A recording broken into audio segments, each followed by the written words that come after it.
Pourquoi créer une entreprise double tes chances d'être invité au dîner de con? Comment être fascinant et pas chiant? Comment créer une aura quand tu parles de tes services?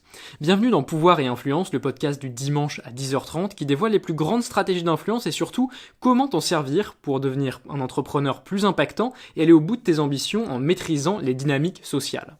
Dans ce 4e épisode de la série 48, on va voir comment arrêter d'en dire trop pour passer d'entrepreneur fauché à bad boy mystérieux du business. Et plus sérieusement, on va voir pourquoi trop parler te nuit et surtout comment utiliser ton silence pour augmenter l'impact de tes mots. On verra notamment la stratégie de mystère et de fascination et ensuite la stratégie de l'expert qui se décline en quelques noms d'animaux que je te laisserai découvrir dans la suite du podcast. Mais avant, j'ai envie de te parler de ce que tu perds à trop parler. Le premier argument, il est mathématique. C'est que moins tu en dis, moins tu as de chances de dire de conneries. Et c'est une raison qui est particulièrement importante pour t'empêcher de commenter là où tu n'es pas expert. C'est-à-dire qu'il y a plein de domaines que tu peux voir passer sur Facebook, des trucs sur le coronavirus par exemple, ou sur plein d'événements différents, sur différentes lois qui peuvent être mis en place par le gouvernement. Et en fait, tous ces trucs-là, tant que tu n'es pas expert du sujet, tu n'as pas intérêt à t'exprimer tout simplement parce que tu risques de dire des conneries. Et c'est notamment la stratégie de Gary Vee. Donc on en reparlera de Gary Vee, Gary Vaynerchuk si tu ne le connais pas. C'est un entrepreneur américain qui est maintenant très très connu et qui partage énormément sur sa vie, sur son entreprise, etc. Et il a une stratégie de communication qui est extrêmement bien rodée. On aura l'occasion de continuer à en parler dans cet épisode, mais un des points qui le caractérise, c'est que, et il le revendique, c'est qu'il ne commente pas là où il n'est pas expert. Donc ça veut dire que tout ce qu'il ne sait pas, tout ce qu'il ne connaît pas, il évite d'en parler, comme ça lui évite de passer pour un con. Autre exemple, ce sont les militaires qui peuvent souvent être vus comme des héros quand ils sauvent la nation d'un attentat ou quand ils sauvent des dizaines de personnes, par exemple dans un train, parce qu'ils ont intercepté des terroristes. Au moment où ils sauvent les gens, au moment où leur photo est diffusée dans les médias, ce sont des héros, ce sont simplement des légendes humaines et tous les petits garçons et les petites filles se disent que ils aimeraient bien être comme ces gens-là, ils aimeraient bien avoir une telle image et puis avoir un tel courage aussi parce qu'ils ont démontré vraiment des qualités dont l'humanité a besoin. Et souvent, on leur propose de faire un discours en fait pour un petit peu expliquer ce qu'ils ont fait, etc. Et parfois, ça les démystifie un petit peu parce qu'ils ne sont probablement pas si bons que ça à l'oral. Le militaire n'est pas un conférencier, c'est pas son aire d'expertise. Et donc, il risque de passer un peu pour un mec lambda et casser cette légende du héros qui était fondée uniquement sur ses actes. Donc tu vois, dans ce cas, si tu es vu comme un héros et que finalement tu t'exprimes un petit peu comme une personne normale, ça risque de te faire très très vite redescendre du piédestal sur lesquels les gens t'avaient mis. Le deuxième point que j'ai envie d'aborder avec toi, c'est la ligne assez fine entre le charisme et le gros relou qui monopolise la parole. Parce que finalement, on se dit que les deux parlent beaucoup, sauf que dans un cas, il y en a un qui est pas du tout écouté et l'autre qui est vraiment le centre de l'attention et qui fait plaisir aux autres en parlant. Et en fait, souvent, les gens qui monopolisent la parole, c'est des gens qui sont fondamentalement insécures et qui ont besoin de prouver leur valeur. Le problème, c'est que ça se voit tout de suite. Ça se voit qu'ils ne sont pas à l'aise, et du coup, ça devient très rapidement chiant, voire même un petit peu gênant, parce que personne n'ose lui dire que franchement, il ferait mieux de juste s'asseoir, juste écouter ce que les autres disent, et arrêter de vouloir tout le temps dire « Ah oui, moi aussi, j'ai fait ça !» C'est comme si tu racontes tes vacances, et puis qu'il y a un mec, à chaque instant où tu racontes une anecdote, il dit « Ah ouais, moi aussi, quand j'étais au Portugal, j'ai fait ça, j'étais dans un bar, et j'ai fait la même chose que toi. Après, tu parles de ton saut à l'élastique, tu dis « Ah ouais, moi, quand j'ai sauté au parachute, blablabla. » C'est le mec qui dit tout le temps « Moi, qui veut tout le temps parler de lui, mais finalement, juste c'est pas son tour. Et en fait, le problème, c'est que personne ne veut parler avec ton ego. Personne ne veut parler avec la partie de toi qui a juste envie de te mettre en valeur au détriment de tout le monde, qui a juste envie de prouver que t'es le meilleur. Et en fait, justement, quand tu as cette partie qui s'exprime, quand tu as ce besoin de t'étaler en long, en large et en travers sur ce qui t'intéresse toi, sur tes accomplissements, etc., ça montre plutôt l'inverse. Ça montre plutôt que tu n'as pas vraiment de valeur.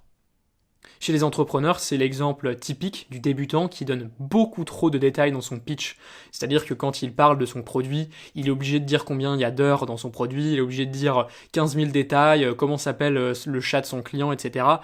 Juste pour essayer de prouver qu'en fait il a réellement des clients et qu'en fait il est réellement une personne qui existe et qu'il a réellement un business. Donc c'est pour ça que déjà dans un premier temps, je t'invite à préparer ton pitch, préparer ta petite présentation.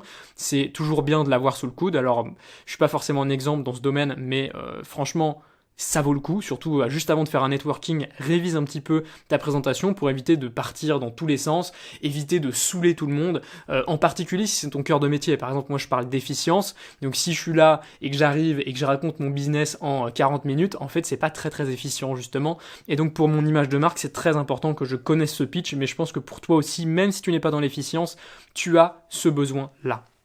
Et à l'inverse, justement, il y a les maîtres. Un des maîtres de la prise de parole et un des maîtres du charisme, c'est Oussama Ammar. Si tu ne le connais pas, c'est le directeur de The Family. Voilà, bref, je te laisserai regarder, il est très connu, je pense que tu le connais. Et en fait, lui, dans ses conférences et dans ses discours, qui sont toujours extrêmement persuasifs et extrêmement intéressants, c'est qu'il dit juste ce qu'il faut pour faire paraître ses propos comme des vérités absolues. C'est-à-dire qu'il ne part pas dans 15 000 détails, il donne juste les petits éléments qui font qu'on y croit, et ça devient très convaincant. Finalement, la conclusion de cette partie, c'est que tu dois faire preuve d'empathie. Qu'est-ce que veut ton interlocuteur? Qu'est-ce qui lui ferait plaisir? Et c'est ça que tu dois lui donner. Mais attention, là je tiens tout de suite à te mettre en garde sur quelques points, parce que quand on parle d'empathie et quand on parle de donner à l'autre ce qu'il veut, souvent ça peut être un petit peu mal interprété, et du coup je veux tout de suite clarifier. La première chose, c'est que avoir de l'empathie, ça ne veut pas dire que tu t'écrases. Ça veut juste dire que tu prends soin de la relation et que tu fais l'effort de te mettre à la place de la personne et que tu arrêtes d'être concentré uniquement sur toi H24. Mais attention, ça veut surtout pas dire que tu mets ton intérêt derrière le sien, parce que je te rappelle que ton intérêt est toujours prioritaire, et ce, quelle que soit la situation. Le deuxième point, c'est que tu dois particulièrement faire attention à ce côté empathie et à ce côté bien retenir ta langue dans les moments de colère, dans les moments où tu ne te sens pas vraiment au top émotionnellement, parce que tu risques de blesser la personne, notamment avec le côté sarcastique qu'on peut avoir quand on se sent un petit peu poussé dans nos retranchements. Et le problème, c'est qu'une fois que quelque chose est dit, tu ne peux pas le reprendre. Et en fait, si tu veux être un réel stratège dans ta communication, tu ne peux pas te permettre de faire des bavures comme ça, qui risquent d'entacher ta réputation et qui ne vont tout simplement pas être en ta faveur à l'avenir. Le troisième point de vigilance, c'est que beaucoup de personnes non seulement parlent trop, c'est ce dont on a déjà parlé, mais aussi parlent trop vite. C'est-à-dire que souvent, on a envie de dire notre truc en premier, on a envie de s'exprimer en premier, parce que c'est notre côté égo, on a envie que les autres nous écoutent, on a peur que si on s'exprime après, les autres seront plus attentifs, etc. Sauf que si tu fais ça, ça te prive d'informations extrêmement importantes, et notamment du temps d'analyser l'autre. Si tu connais la personne qui est ton interlocuteur, ça peut être un petit peu moins important, quoique. Parce que les personnes que tu connais, peut-être qu'elle a eu un événement il y a pas longtemps, et que si tu parles de ce truc avec un ton léger, elle, ça va pas lui faire plaisir. Par exemple, si t'as un de tes amis qui a eu le coronavirus, qui a été en mode PLS sur son lit pendant 3 semaines parce que il était en train de mourir là, à cause du coronavirus, tu vas peut-être pas lui dire que le coronavirus c'est rien. Pareil, s'il y a une personne de sa famille qui est morte, tu vas faire preuve d'un petit peu de tact, et ça c'est possible que tu le fasses uniquement si tu as pris le temps de l'écouter. Parce que si t'arrives tout joyeux dans la conversation et que directement tu rentres dans ce que tu veux dire, le risque c'est que tu ne saches pas que ton ami a justement eu un de ses proches qui est mort par le coronavirus, que tu commences à le minimiser, et que finalement tu fasses en sorte que la personne se braque. Donc au lieu de risquer de froisser des gens et de te faire des ennemis, ce que je te conseille, c'est que quand quelqu'un arrive, quand tu commences une discussion avec une personne, tu commences par t'intéresser à cette personne en particulier, tu commences à lui poser des questions, et ça t'évitera bien des gaffes, bien des problèmes. Juste avant de passer à la partie suivante, j'ai envie de te parler de 2 choses, c'est les 2 cas dans lesquels tu as intérêt à beaucoup parler. Et attention, ils sont très restreints, et tu vas vite comprendre pourquoi. La première chose, le premier moment dans lequel tu as intérêt à beaucoup parler, c'est si ça peut rassurer tes supérieurs. Ça, on en a parlé dans l'épisode numéro 1 de ce podcast, qui était à propos de ne jamais froisser son maître. Finalement, ton maître, tu dois toujours faire en sorte qu'il se sente supérieur à toi, et surtout qu'il ne se sente pas menacé. Je te l'ai déjà beaucoup dit dans le premier épisode, donc je vais pas tout répéter, mais le principe, c'est que si tu menaces ton maître, il risque de se sentir en danger, et du coup il va vouloir t'écarter du pouvoir, il va vouloir prendre un autre valet qui sera beaucoup plus facile à gérer et surtout beaucoup moins dangereux pour lui, pour sa réputation, etc. Donc si ça peut rassurer tes supérieurs, montre-toi très bavard, parle de plein de trucs, raconte ta vie, fais en sorte de passer pour une personne qui est un petit peu faible et qui a un ego qui est un petit peu mal placé. Et attention par contre quand tu le fais, essaye plutôt de dire des choses qui ne vont pas trop te nuire quand même. Essaye de déguiser un petit peu la vérité et notamment d'utiliser des écrans de fumée comme on a pu le voir dans l'épisode numéro 3 du podcast. Et justement, la seconde situation dans laquelle je te recommande de beaucoup parler et de t'étaler en long et en large, c'est pour créer des écrans de fumée et paraître moins intelligent. Donc si à un moment ça peut te servir de paraître moins intelligent, c'est une des lois du pouvoir de paraître moins intelligent, donc on aura l'occasion d'en discuter dans un prochain épisode. Mais bien souvent, ça peut te servir de camouflage en fait, de beaucoup parler, mais encore une fois, tu vas pas dire ce qui est vraiment le plus important pour toi, tu vas surtout utiliser des écrans de fumée. Je vais pas te refaire tout l'épisode de la semaine dernière. Si ça t'intéresse, tu l'écoutes et tu comprendras très bien le but de beaucoup parler pour créer des écrans de fumée. Avant de continuer, je me permets de faire une petite interruption pour te demander de noter le podcast 5 étoiles sur iTunes et de laisser un commentaire pour me dire ce qui t'a plu dans cet épisode. C'est important pour la visibilité du podcast et pour m'encourager à continuer, puisque je te l'ai déjà dit dans cet épisode. Là, pour l'instant, je me suis engagé sur 6 épisodes et ensuite, on verra en fonction des retours si j'ai envie de continuer ou pas, ou de garder jalousement les secrets d'influence pour moi et mes clients. Maintenant, on entre dans la deuxième partie de ce podcast. Comment utiliser le silence pour augmenter l'impact de tes mots? Si tu es en train de développer une activité en ligne, tu le sais, l'équilibre est un petit peu difficile à trouver. Parce que si je te dis qu'il faut toujours en dire moins que nécessaire, ça veut certainement pas dire que tu ne dois rien dire. Parce que justement, ce qui compte en ligne, c'est d'avoir une présence, c'est que les gens sachent que tu existes et te découvrent, et donc pour ça, tu as quand même besoin de t'exprimer, il n'y a pas de secret, c'est pas en gardant le silence que les gens vont te trouver mystérieux. Le truc, c'est justement qu'il faut que tu mettes ton ego de créateur de côté, qui te pousse à tout commenter. Ça, c'est un des problèmes qui est récurrent chez les entrepreneurs, c'est que finalement, quand tu crées des vidéos, quand tu crées du contenu, quand tu commences à avoir une certaine aura et que tes clients ont des résultats, tu commences à te sentir un petit peu plus fort que tu ne l'es réellement. Et c'est tout à fait naturel parce que quand il y a beaucoup de personnes qui te font des compliments, qui te disent que t'es génial, etc., forcément, au bout d'un moment, ça finit par un petit peu t'atteindre et tu te dis que finalement t'as des réponses un petit peu à tout, ce qui est un très vilain défaut. Et donc c'est pour ça que tu dois toujours garder en tête ce principe de 10 ans toujours moins que nécessaire. Maintenant, on va voir les deux manières de pratiquer ça concrètement et je vais commencer par comment créer du mystère et de la fascination. On a déjà parlé de l'intérêt du mystère dans les précédents épisodes et notamment sa capacité à capter l'attention. Parce que tu le sais comme moi, le cerveau est a des bases assez primitives et justement un des filtres inconscients de notre cerveau, c'est le cerveau reptilien qui souhaite savoir si une information est réellement importante ou pas. Et à l'époque, tu vois, où on était un petit peu encore des animaux, quoi, où on habitait dans la savane et puis qu'on était chasseurs-cueilleurs, on avait encore, tu vois, ces réflexes primitifs, et si un tigre à dents de sabre sortait de la brousse, il fallait être hyper conscient que ce truc-là existe, et vite abandonner ce qu'on faisait maintenant, et sauver notre peau. C'est pour ça que le cerveau est câblé pour capter les dangers et puis pour te permettre de détecter toutes les choses qui sont nouvelles et qui pourraient potentiellement présenter un danger. Et justement, le mystère, ça a ce rôle-là, ça a le rôle de ne jamais permettre aux gens de pleinement te comprendre pour qu'ils soient sans arrêt en train de se demander ce que tu vas faire, sans arrêt en train d'être dans un état attentif vis-à-vis de toi.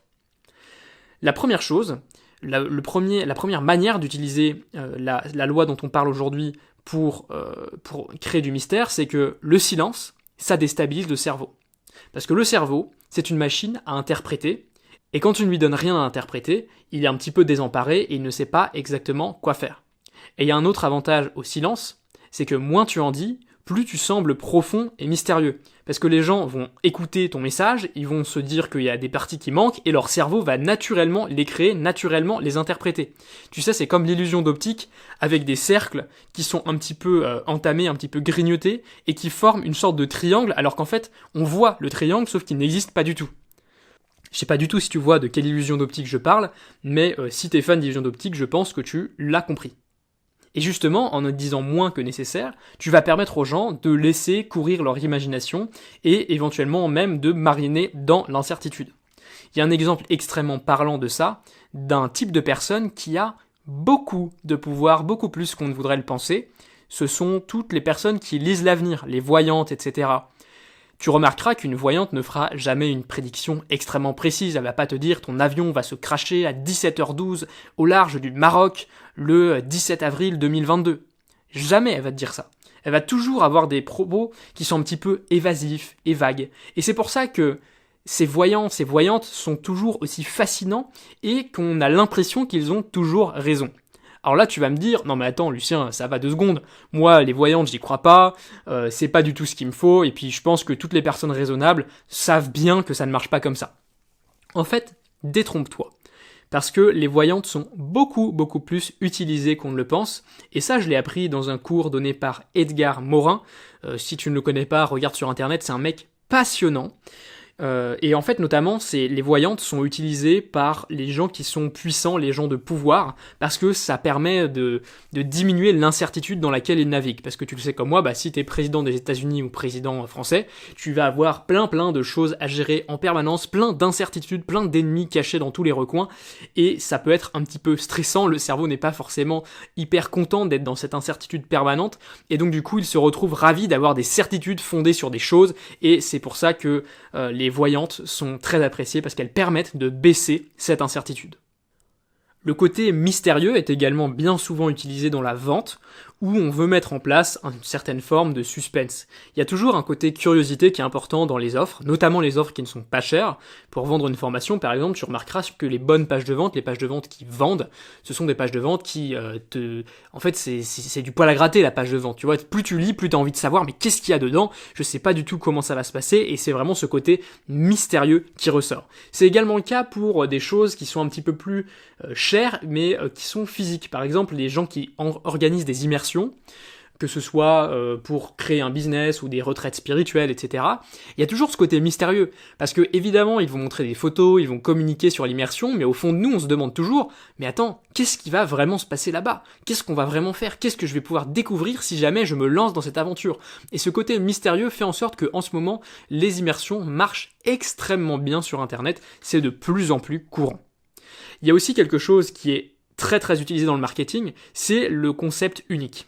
Le concept unique, c'est finalement une sorte de rebranding d'un concept qui existe déjà ailleurs. C'est par exemple le cas de Tony Robbins, donc que tu connais forcément, qui a transformé le mot affirmation, donc tu sais les affirmations positives, là tu te regardes dans la glace et tu te dis que t'es génial, et lui il a transformé ça en incantation.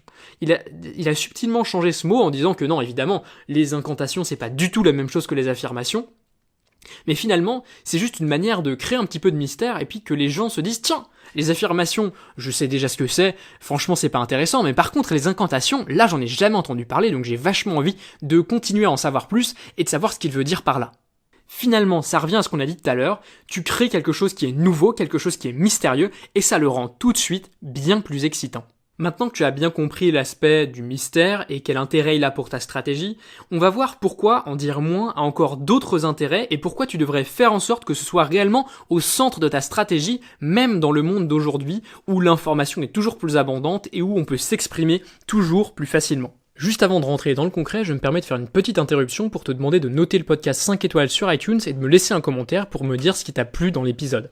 C'est important pour la visibilité du podcast et pour m'encourager à continuer puisqu'aujourd'hui je suis engagé sur 6 épisodes et au bout de ces 6 épisodes, je regarderai si ça intéresse assez les gens ou pas pour que je continue à faire ce podcast qui est un hobby pour moi. Aujourd'hui avec Internet, on est poussé à s'exprimer en permanence. Et justement, je te l'ai dit au début, c'est pas mal parce que ça te permet de te faire connaître. Par exemple, avec Riche de Temps, c'est comme ça que j'ai commencé. J'ai commencé par écrire, et puis finalement, il y a des gens qui se sont dit, tiens, le mec parle beaucoup, je vais regarder vite fait ce qu'il dit. C'est intéressant ce que dit Lucien, du coup je vais le suivre, et puis du coup ça a créé des abonnés, ensuite des milliers d'abonnés, ensuite des dizaines de milliers d'abonnés, et ça continue encore et encore. Maintenant, ce que je veux faire, c'est te donner quelques règles de prudence, quelques règles à respecter pour éviter de tomber dans la communication inutile, molle et de mec qui fait juste partager sa vie sans aucune valeur, et puis justement pour que chacune de tes communications soit une manière d'asseoir ton influence, d'augmenter ton pouvoir et d'être plus convaincant vis-à-vis des gens qui te suivent.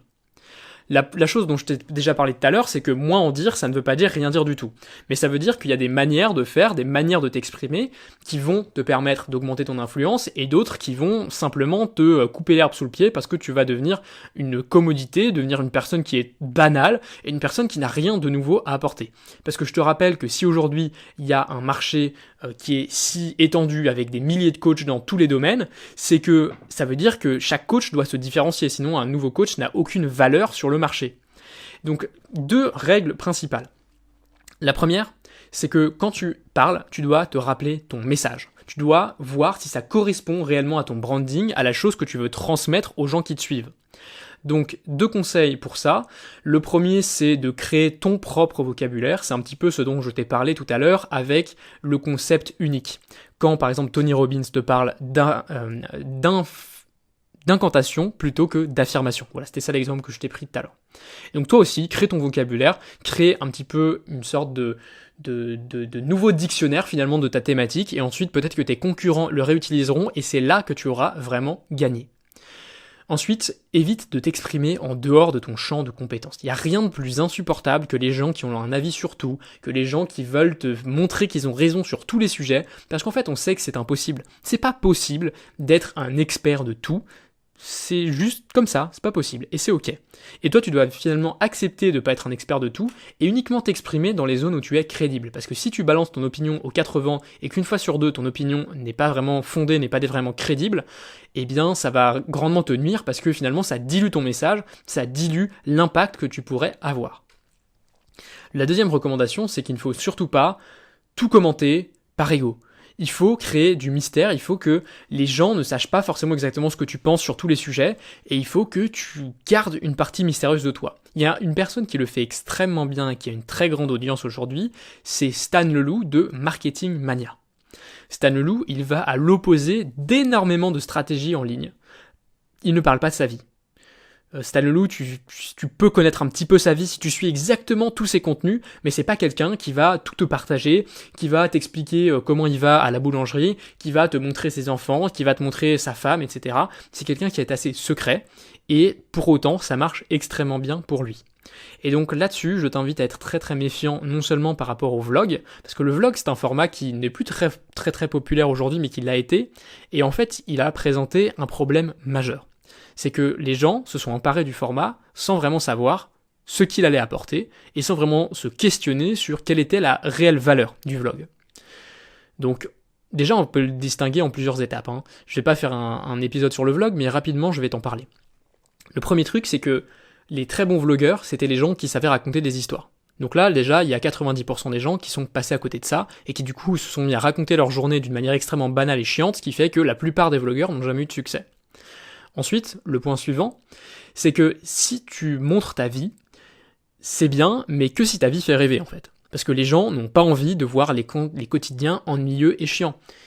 Regarde sur Instagram, quels sont les comptes qui ont du succès ? Est-ce que c'est les comptes qui ont des belles photos, qui racontent des belles histoires, qui parlent de belles citations ?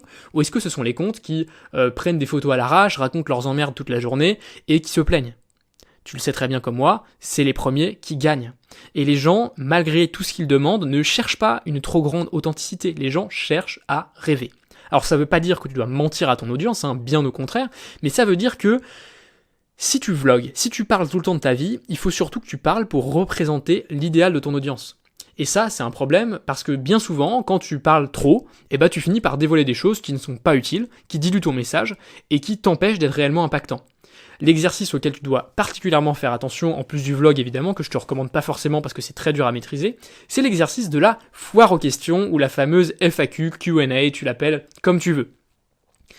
C'est un exercice qui, bien souvent, est utilisé pour en dire trop, est utilisé pour parler de trucs qui ne concernent pas du tout ton audience. Et en fait, c'est ok de l'utiliser si c'est stratégique. Si par exemple tu veux montrer ton conjoint ou ta copine sur ta chaîne YouTube parce que ça va te permettre d'avoir plus d'influence, pourquoi pas ?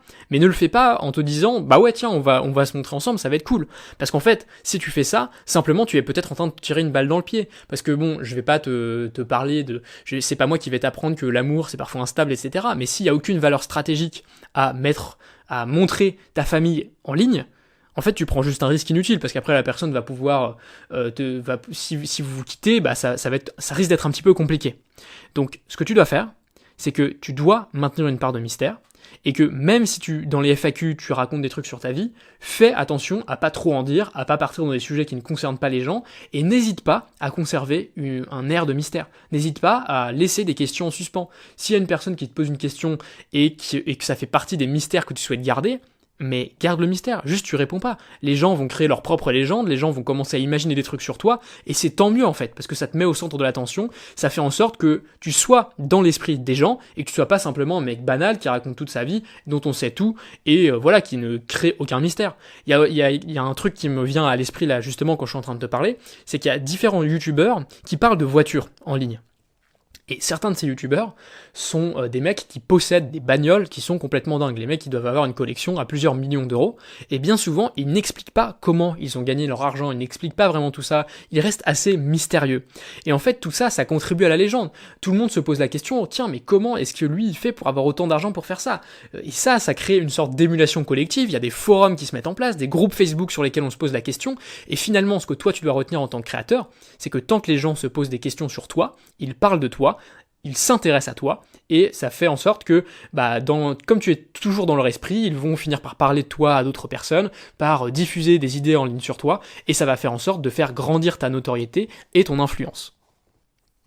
Et finalement, tout ce que je vais te dire aujourd'hui revient à un point central, et s'il y a un truc que tu dois retenir, c'est bien celui-là. C'est qu'à chaque moment dans ta communication, si tu veux augmenter ton pouvoir et ton influence, tu as besoin de communiquer de manière consciente. Donc la question à te poser en permanence, c'est est-ce que ça va me servir ou pas pour atteindre ma vision ? Est-ce que critiquer cette personne va me permettre de mieux atteindre ma vision ? Est-ce que faire des éloges à tel ou tel formateur va vraiment m'avancer ou pas ? Et plus généralement, c'est toutes tes décisions qui doivent être prises comme ça. Est-ce que ça va te servir pour t'avancer ou pas ? Et c'est peut-être la définition de l'intelligence. Ça veut dire que tu t'adaptes, ça veut dire que tu ne suis pas uniquement des stratégies à l'emporte-pièce, et ça veut dire que tu sais ce que tu fais, tu sais où tu vas, et tu sais que ça va te servir. Juste avant de rentrer dans la suite, je veux juste te faire une petite parenthèse et une petite nuance que je vais apporter maintenant, parce que ça vient de mes expériences très récentes. Souvent, tu dis des choses de manière très spontanée, et puis tu te demandes, est-ce que c'est vraiment ça que je devrais publier ? Est-ce que c'est vraiment le message que j'ai envie de passer ? Et moi, il m'arrive régulièrement de dire quelque chose, tu vas d'enregistrer une petite vidéo par exemple pour faire une story Instagram, et puis finalement de pas la poster, parce que je me dis bon non, c'est pas vraiment assez intéressant, je vais pas en parler, les gens s'en foutent. Laisse-moi te dire une chose, les gens en général ne s'en foutent pas, et bien souvent, quand tu parles avec spontanéité, ça marche extrêmement bien. C'est-à-dire que même une vidéo où tu te dis bon c'est pas terrible quoi, j'ai parlé pendant 30 secondes sur un truc, je suis pas hyper fier de moi, si elle ne nuit pas à ta communication, si elle ne va pas à l'encontre de ton message, poste-la. Poste-la même si tu hésites. Là, je l'ai fait récemment sur une story, j'étais pas trop sûr de ce que je faisais, mais je savais que ça allait pas nuire à mon message. Du coup, je me suis dit, bon, vas-y, je vais quand même la poster, je l'ai enregistrée, c'est quand même bête de pas la mettre en ligne. Et suite à cette story, j'ai eu une dizaine de messages qui me disaient, ah ouais, trop bien, je suis d'accord, etc. Et donc ça, c'est un truc à garder à l'esprit, c'est que même si tu veux rester mystérieux, même si tu veux un petit peu dissimuler tes intentions, et même si tu veux pas trop en dire, à certains moments, parler d'un moment d'authenticité, ça peut réellement connecter avec ton audience et ça peut réellement attirer les personnes que tu souhaites attirer à toi. Et là, tu vas peut-être me dire que là, ce que tu dis, ça contredit complètement ce que tu expliques dans les autres épisodes. Mais en fait, ce que je veux dire, c'est que toutes les choses qui sont intéressantes sont des choses qui sont complexes. Et si je t'expliquais des principes en te disant qu'il fallait les appliquer à la lettre, ça veut dire que je te prendrais tout simplement pour un con. Et je pense pas que les gens qui écoutent ce podcast soient des cons. Je pense au contraire qu'ils ont plein de choses à partager. Et moi, justement, ce que je veux te permettre, c'est d'avoir tous les outils pour pouvoir prendre tes propres décisions. Et c'est pour ça que rien de ce que je te dis doit être pris à la lettre. Ça veut dire que dès que je te dis un truc, pose-toi la question. Est-ce que tu veux le respecter ou pas ? Et si tu veux pas le respecter, c'est ok. Mais simplement, tu as pris une décision consciente et c'est ça qui est le plus important. Bon, maintenant, je vais arrêter de partir dans ce débat-là et je vais directement te parler des 4 stratégies que j'ai distinguées. Et on va commencer par le pouvoir des certitudes, la force du lion. Aujourd'hui, le monde est très incertain. Et comme je te dis tout à l'heure, les dirigeants cherchent des certitudes, notamment avec les voyantes, mais les humains, de manière générale, aiment la certitude. Ils aiment finalement sentir qu'ils ont le contrôle et que leurs actions vont leur permettre d'atteindre certains résultats. Tu peux le voir dans les promesses des formations en ligne, c'est toujours ça, c'est toujours la même promesse. C'est avec moi, tu es sûr de réussir. Quel que soit le domaine de la formation, c'est avec moi, tu seras sûr que tes carottes vont pousser, avec moi, tu seras sûr que ton business va exploser. Et la certitude, le problème, c'est que ça mène forcément à la simplification, et tout simplement parce que la complexité n'est pas sexy. Je vais te prendre quelques exemples pour bien qu'on saisisse ça ensemble. Le premier, c'est l'exemple des pages de citation. Les citations, les pages de citation sur Instagram, sur Facebook, il y en a partout. Et c'est des pages qui regroupent des milliers, voire même des centaines de milliers de fans. Mais dis-moi, qu'est-ce qui est plus partiel? Qu'est-ce qui est plus tranché? Qu'est-ce qui est plus subjectif qu'une citation? En fait, pas grand-chose. Par exemple, si je te dis « le temps ne respecte pas ce qui se fait sans lui », ça semble hyper pertinent, hyper intéressant, on se dit « ouais, c'est vrai, c'est vrai ». C'est-à-dire que si tu construis un truc vite fait, ça va s'effondrer, etc., c'est normal. Mais si maintenant je te dis la vérité, je te dirais plutôt « le temps ne respecte pas ce qui se fait sans lui », sauf si des fois on s'est bien préparé, et parfois si on a un mentor, ça peut aussi aider. Là tu te rends compte finalement que je suis beaucoup moins convaincant. Ça casse tout. Là je te dis qu'en gros c'est sûr, mais peut-être pas en fait. Et donc toi tu te dis le mec il dit quelque chose, mais c'est pas forcément le plus intéressant, il a pas l'air trop sûr, donc pourquoi est-ce que je l'écouterais? Et c'est pour ça que bien souvent on te parle d'avoir un message marketing clivant. Et un message marketing clivant, par définition, il est partiel. Mais l'avantage d'avoir un message partiel et clivant, c'est qu'il te permet de rallier des gens qui sont comme toi. C'est de rallier des gens à ta cause, qui disent « mais ouais, je suis hyper d'accord avec lui ». Parce que si t'es toujours un peu dans le milieu, si t'es toujours en train d'exprimer tes doutes et de montrer la complexité, parce que quand tu es un vrai expert, c'est ça en fait que tu connais. Toi, tu connais la complexité derrière la simplicité, et c'est ça qui te permet de faire évoluer tes clients. Par exemple, dans l'efficience, je parle toujours de choses qui sont extrêmement simples, parce que c'est ça qui marche le mieux, mais derrière tous ces principes extrêmement simples, pour les adapter à chaque personne, il y a beaucoup de complexité. Sauf qu'en fait, les gens n'en ont rien à foutre de cette complexité, ils veulent juste avoir la réponse. Et toi, ton métier, si tu es un expert qui vend son savoir, c'est justement de permettre aux gens d'avoir leur réponse sans s'emmerder avec toute la complexité de ton domaine. Parce que ça, seuls les passionnés peuvent le saisir, et c'est pas forcément le cas des gens qui te suivent. Un exemple de marketing clivant, c'est par exemple le régime zéro sucre. Parce que, évidemment, que dans ton régime zéro sucre, il y a du sucre. Parce que dans tous les aliments, notamment les fruits, il y a du sucre. Sauf que ce serait beaucoup moins percutant de faire le régime un petit peu de sucre. Parce que ça paraît beaucoup plus mou, ça paraît beaucoup moins intéressant, alors que zéro sucre, là tout de suite, tu te dis, ouah, il y a un truc qui est bizarre, ça a l'air intéressant, ça a l'air captivant. Pourquoi est-ce qu'on dit zéro sucre? Pourquoi est-ce que le sucre c'est le mal? Pourquoi est-ce que je devrais faire comme eux? Et c'est toutes ces questions-là qu'engendre le fait de parler de régime zéro sucre plutôt que de dire un régime avec un petit peu de sucre. Autre exemple extrêmement frappant, là tu vas pas pouvoir te faire autrement que d'être convaincu, c'est l'exemple de Trump. Trump, c'est l'archétype de la certitude maximale. Et la foule adore ça, parce que ça rassure. Si tu dis que tout est de la faute des Mexicains, c'est beaucoup plus convaincant que de dire la situation est multifactorielle, c'est en partie dû au déclin de la croissance et d'une mauvaise gestion des conflits par les États-Unis. Là, les mecs, tu les as tous perdus. Donc ce que je te recommande de faire, c'est d'avoir la stratégie du lion. Ça veut dire qu'en front-end, tout ce que voient les gens, c'est un message simple, clivant, convaincant, que tu affirmes avec certitude et qui peut souvent être un petit peu vague. Et ensuite, avec tes clients, avec ta famille, tu deviens plus tendre et là, tu expands les choses, tu leur permets de voir la complexité et tu leur permets de réellement progresser. La seconde stratégie, c'est le pouvoir de l'écoute et c'est ce que j'appelle la stratégie du caméléon. Beaucoup de personnes sont réellement inconfortables dans le silence. Et si vous êtes en confort, vous aurez déjà une image qui est beaucoup plus forte. Parce que ça, tu le sais, il y a des gens, moi ça m'insupporte assez, c'est les gens qui peuvent pas s'empêcher de parler, quoi. Dès qu'il y a personne qui parle, même s'ils ont rien à dire, ils se sentent tellement mal à l'aise que bim, ils sont obligés de lancer sur un sujet complètement débile qui sert à rien. Ça, c'est peut-être qu'ils sont pas assez bien avec eux-mêmes, ou peut-être que vous êtes pas assez bien ensemble. Je sais pas si tu constates ça, mais moi les personnes avec qui je suis très proche, j'apprécie les moments de silence avec eux. Parfois dans un repas de famille, il y a quelques secondes de flottement, dans lesquelles on ne parle pas. Parfois en couple, tu ne parles pas. Tu te regardes dans le blanc des yeux et tu sais que c'est ok en fait, il n'y a pas besoin de parler.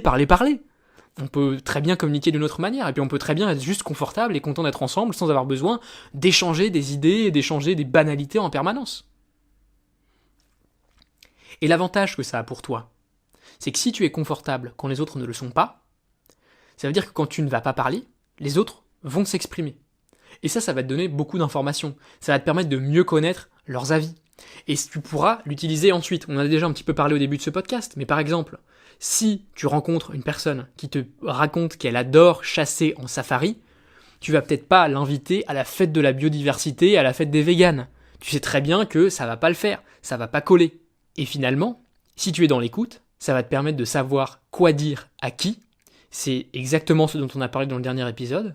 C'est ça qui va te permettre d'avoir de l'influence, d'avoir le contrôle de la discussion et de finalement être bien vu par les gens et de pas les froisser inutilement. Parce que franchement, si tu peux faire un deal business avec une personne, ce serait vraiment con de se fâcher juste pour une question de l'avoir invité à la fête de la biodiversité alors que le mec aime les safaris, quoi.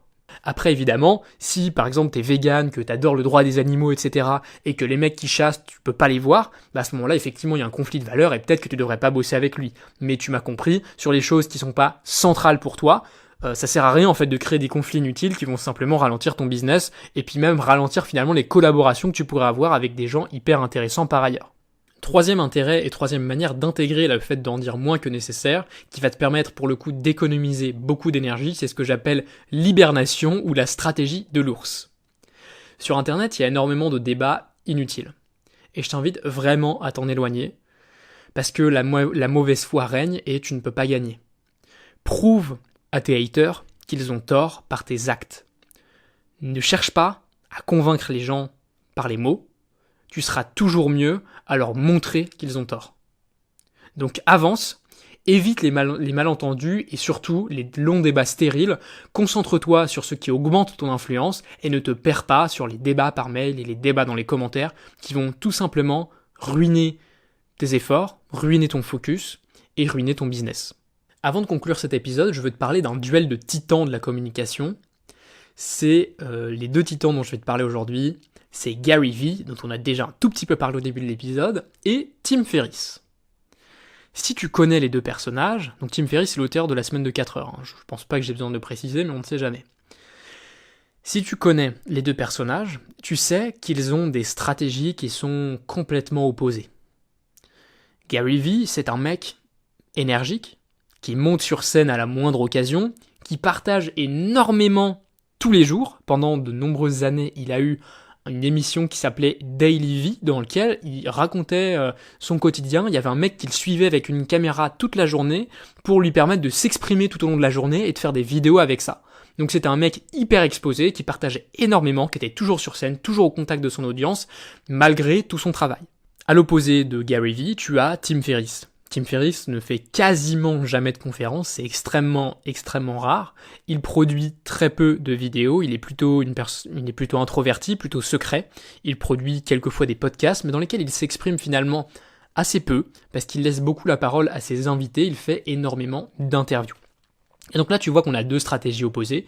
D'un côté, une stratégie de contenu abondant où Gary Vee parle énormément, il parle sur plein de choses et il donne souvent son avis. Et Tim Ferriss, qui est très rare, qui ne se laisse pas emporter dans tout ce flux d'activités sur Internet et qui reste très discret. Et finalement, quand tu vois ça, peut-être que tu te trouves un petit peu perdu parce que tu te dis que ces deux personnes ont énormément de succès et que ces deux manières de passer ton message sont assez incompatibles. Personnellement, dans un premier temps, je te recommande pour te faire connaître de plutôt opter pour la stratégie Gary Vee avec un petit peu plus d'omniprésence que d'absence comme Tim Ferriss. Parce qu'en fait, le problème, c'est que tant que tu n'es pas connu, le fait que tu sois absent, tu ne manques à personne en fait. Gary Vee par exemple, s'il s'absente pendant 3 semaines et qu'il ne fait pas de vlog, le fait qu'il ait des millions d'abonnés, ça fait qu'il y a plein de gens à qui il manque et que ça a de la valeur d'avoir ça. Mais si toi, tu n'as rien fait de ta vie, que tu n'es pas connu et que tu disparais, en fait comme tu n'es jamais apparu, ça ne change rien dans la vie des gens et personne ne s'en rend compte. Donc finalement, ce que je pense, c'est qu'il y a une stratégie qui est plus adaptée pour notamment les auteurs, un petit peu les philosophes, etc. C'est la stratégie de Tim Ferriss. Il y a d'autres personnes qui ont ce genre de stratégie, mais souvent un petit peu détournées quand même. C'est par exemple Ryan Holiday, qui est l'auteur de Daily Stoic, donc lui il écrit pas mal sur son blog, mais il est quand même assez discret, malgré un peu plus de conférences que Tim Ferriss. Il y a aussi d'autres gens, comme Seth Godin aussi, qui est assez discret, mais qui écrit également beaucoup. Et finalement, tu vois que ces gens, même s'ils sont discrets, continuent à rester en lien avec leur audience, continuent à communiquer et ne sont pas complètement absents, contrairement à Tim Ferriss. Et pour moi, le fait de réussir à être complètement absent et quand même extrêmement populaire, c'est permis uniquement si tu deviens vraiment une légende. Par exemple, Tim Ferriss, c'est une légende, et donc forcément même s'il est absent, on continue à penser à lui, on continue à parler de lui. La preuve, tu vois, j'en ai parlé abondamment dans ce podcast, alors même que Tim Ferriss ne me connaît pas, on ne s'est jamais parlé, et il n'a pas produit de contenu depuis un moment, à part ses podcasts, comme je t'ai dit tout à l'heure. Donc moi ce que je te recommande de faire, c'est soit tu deviens une légende, et pour ça je pense que la stratégie de Tim Ferriss est plus adaptée, soit justement tu n'es pas encore une légende, et justement tu as plutôt intérêt à avoir une stratégie de contenu plutôt abondante, mais à ce moment-là tu dois faire attention, parce que évite de parler de ce que tu ne connais pas. On a déjà un petit peu parlé dans la première partie, mais par exemple Gary Vee ne parle que des choses qu'il connaît. Il ne parle pas de trucs qu'il ne connaît pas du tout. Par exemple, les crypto-monnaies, il en parle quasiment jamais. Alors ça fait un moment que je l'ai pas écouté, mais je pense pas qu'il soit mis à en parler. Et finalement, il ne parle pas non plus aux quatre vents. Il répète abondamment ce qu'il sait, il martèle son message. Et pour moi, c'est ça, la vraie valeur de communiquer abondamment, c'est que finalement, tu communiques abondamment, mais pas tant que ça non plus. Par exemple, dans les mails quotidiens que j'écris sur Riche de Temps, je parle beaucoup, mais je parle beaucoup des mêmes choses. Je martèle mon message. Je dis avec conviction, je répète encore et encore les choses que je veux passer aux gens. Et finalement, c'est une stratégie qui n'est pas du tout contradictoire au fait d'en dire moins, parce que c'est pas parce que tu parles beaucoup que tu en dis beaucoup. Ça veut peut-être dire simplement que tu dis les choses de plein de manières différentes pour que ça rentre dans le cerveau des gens de plein de manières différentes et que ça soit convaincant et pas que tu finisses au fond des oubliettes. Et le point sur lequel je t'invite également à faire attention, c'est de ne pas tomber dans l'ego qui te dit « Oui, moi maintenant c'est bon, je suis une légende comme Tim Ferriss et j'ai plus besoin de communiquer. » Parce que ça, c'est une erreur, parce que la communication, c'est quand même en général ton canal d'acquisition principal, et donc si tu arrêtes de communiquer, le retour de bâton sera assez immédiat, puisque au fur et à mesure, tu auras de moins en moins de clients. Au final, ce que j'ai envie que tu retiennes de ce duel, c'est que différentes méthodes sont possibles, mais le principal là-dedans, c'est que ce soit toi qui dicte les règles. Parce que Tim Ferriss dicte les règles en étant peu présent, et Gary Vee dicte les règles en ne parlant que de ce qui l'intéresse. Et c'est ça qui fera de toi une personne influente, c'est le fait que tu ne te laisses pas déborder, que tu ne te laisses pas disperser de ta ligne de conduite. Et finalement, une fois que tu auras acquis de l'audience, une fois que tu auras acquis de l'attention des gens, tu pourras jouer de ta présence et de ton absence, parce que quand tu ne seras plus là, tu leur manqueras, et quand tu reviendras, ton impact ne sera que plus grand. En conclusion de ce podcast, 2 choses. La première, c'est de toujours te questionner. En fonction de mon objectif, est-ce que ça va me servir ou pas ? Ça, c'est vraiment la question centrale, je t'en ai parlé tout à l'heure. C'est un truc que tu dois absolument adopter dans ton quotidien. Note-la sur ton bureau, tatoue-toi ça sur le bras comme tu veux. Mais il faut que ce soit vraiment ancré dans ton esprit pour savoir si ça a vraiment de la valeur pour toi de le faire ou pas, et pour ne pas te mettre dans la merde avec des communications sarcastiques ou rageuses qui vont simplement te mettre à dos des personnes qui seraient clés dans ta réussite. Ensuite, rappelle-toi de toujours en dire moins que nécessaire, non seulement pour créer le mystère, mais aussi pour gagner en autorité. Maintenant que cet épisode est terminé, tu peux le partager à un ami qui fait un travail de qualité et qui devrait développer son influence pour mieux le promouvoir. Ensuite, je t'invite à noter le podcast 5 étoiles avec un commentaire pour dire ce que tu as aimé si tu veux continuer à écouter Pouvoir et Influence chaque semaine, au-delà des 6 premiers épisodes qui sont prévus pour le moment. Et pour ne rien louper de la suite de ta formation continue en pouvoir et en influence, abonne-toi à la newsletter sur pouvoir-influence.fr. D'ailleurs, j'ai oublié de te le préciser, mais tu peux facilement trouver le lien du podcast pour aller commenter sur iTunes sur le site pouvoir-influence.fr. Tout est indiqué là-bas. Donc maintenant, il me reste à te dire de prendre soin de toi. Je te retrouve la semaine prochaine, dimanche à 10h30. Bye.